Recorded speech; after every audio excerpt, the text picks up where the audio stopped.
Hi friends, అందరికీ నమస్తే. ఎలా ఉన్నారు? మీరు చూస్తున్నది Shyam news update Telugu YouTube ఛానల్కి స్వాగతం అండి. తల్లికి వందనం పథకం పైన సపరేట్మెంట్ గ్రీవెన్స్ ఫ్రమ్ తల్లికి వందనం అప్లికేషన్లు అయితే ఆంధ్రప్రదేశ్ రాష్ట్ర ప్రభుత్వం ఇవ్వటం జరిగింది. తల్లికి వందనం పథకం కింద బాబు ష్యూరిటీ భవిష్యత్తుకి గ్యారెంటీలో భాగంగా ఆంధ్రప్రదేశ్లోని ప్రతి విద్యార్థులకి సంవత్సరానికి 15,000 రూపాయలు ఇస్తామని ఎంతమంది పిల్లలు ఉంటే అంతమందికి ఇవ్వటం జరిగిందండి ఈ నెల 12వ తారీఖున. అయితే ఈ తల్లికి వందనం పథకం కింద తల్లుల బ్యాంక్ ఖాతాల్లో 13,000 నిధులు కొందరికి మాత్రమే డబ్బులు జమ అయినాయి.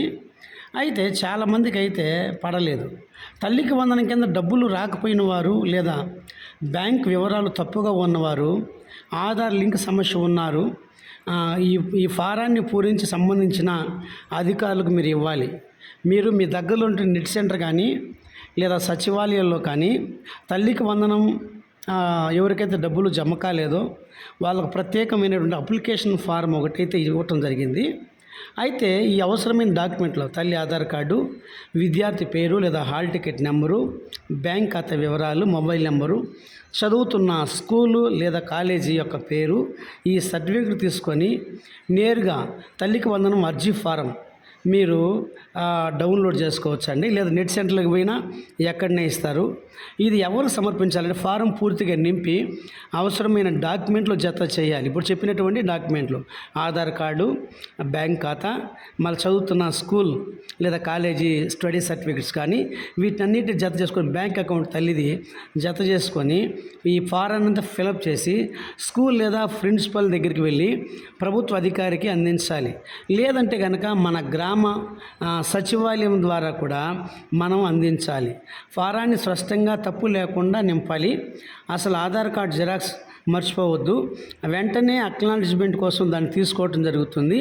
ఇప్పటికే చాలామందికి 300 యూనిట్లు కరెంటు బిల్లు దాటిన వారికి చాలామందికి అయితే వారికి డబ్బులు అయితే రావటం లేదండి. ఎందుకంటే చాలామంది 300 యూనిట్లు కరెంటు పై బిల్లు కట్టేటువంటి వారికి రావడం, మరి వాళ్ళకైతే తల్లికి వందనం పథకం స్కీమ్ అర్హులు కాదని చాలామంది 75% స్కూల్కి లేదా కాలేజీకి సక్రంగా పోనందువల్ల వారికి కూడా డబ్బులు జమ కాలేదండి. మరొకరికి ఏంటంటే వీరికి ఎవరికి పడవని ఇప్పటికే రాష్ట్ర ప్రభుత్వం స్పష్టతనైతే ఇచ్చిందండి. తల్లికి వందనం పథకం అర్హత పేమెంట్ స్టేటస్ తెలుసుకోవాలంటే ఈ నెంబర్కి అయితే మీరు 9552300009 ఇది మన మొబైల్లో సేవ్ చేసుకొని ఈ నెంబర్కి మనం అప్లికేషన్ కూడా గ్రీవెన్స్ ఫ్రమ్ తల్లికి వందనం లేటెస్ట్ స్కీమ్స్ గవర్నమెంట్ సర్వే అని దాని కనుక మనం కొట్టినట్టయితే మనకున్నటువంటి సమస్య అయితే కూడా వారు ప్రభుత్వ దృష్టికి అయితే తీసుకెళ్ళినట్టు అవుతుంది.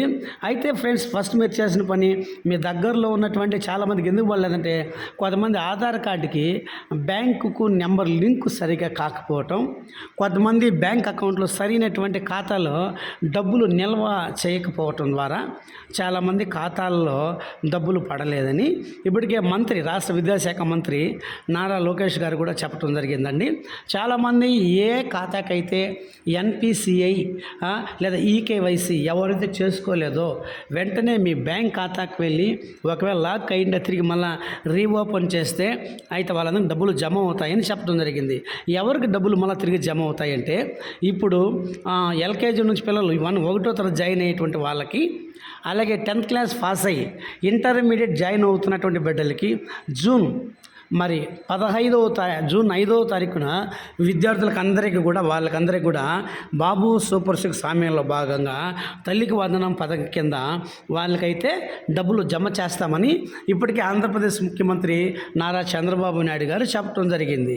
అదేవిధంగా ఇంకా ఎవరికైనా డబ్బులు పడలేదు అన్నట్టు ఈరోజు లాస్ట్ డేట్ అండి. జూన్ 20వ తారీఖున చివరి తేదీగా ఆంధ్రప్రదేశ్ ప్రభుత్వం అయితే ప్రకటించడం జరిగింది.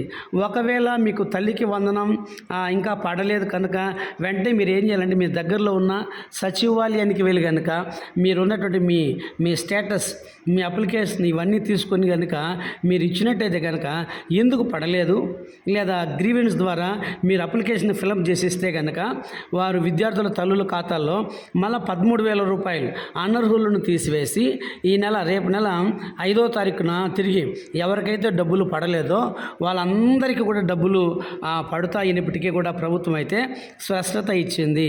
ఎందుకంటే మళ్ళీ చెప్తాను చూడండి, బ్యాంక్ ఖాతా ఆధార్ లింక్ సరిగ్గా కాకపోవటం, విద్యుత్ వాడకం ఎక్కువగా చూపించడం, లేదా ప్రభుత్వానికి ఇన్కమ్ ట్యాక్స్ కట్టేటువంటి వారుగా ఉండటము, లేదా 4 చక్రాల వాహనం కలిగి ఉండటము, లేదా గవర్నమెంట్ ఉద్యోగిగా ఉండటము, ఇలాంటి వారికైతే డబ్బులు పడవని ఇప్పటికే చెప్పడం జరిగింది. కాబట్టి ఒకవేళ మీకు ఏ సమస్య ఉన్నా వెంటనే గ్రామ వార్డు సచివాలయంలో వెల్ఫేర్ అసిస్టెంట్ వారితో కనుక మీరు కలిసినట్టయితే మళ్ళొకసారి మీరు అప్లికేషన్ ఇచ్చిన తర్వాత మీ పేర్లను లబ్ధిదారుల యొక్క జాబితాలో చేర్చేటువంటి అవకాశం ఉంది. కాబట్టి వెంటనే ఫ్రెండ్స్, మీకు మా ఛానల్ నచ్చినట్టయితే ఫ్రెండ్స్ లైక్ చేయండి, షేర్ చేయండి, సబ్స్క్రైబ్ చేయండి, మీ అభిప్రాయాన్ని కామెంట్ కూడా తెలియజేయండి. Thank you.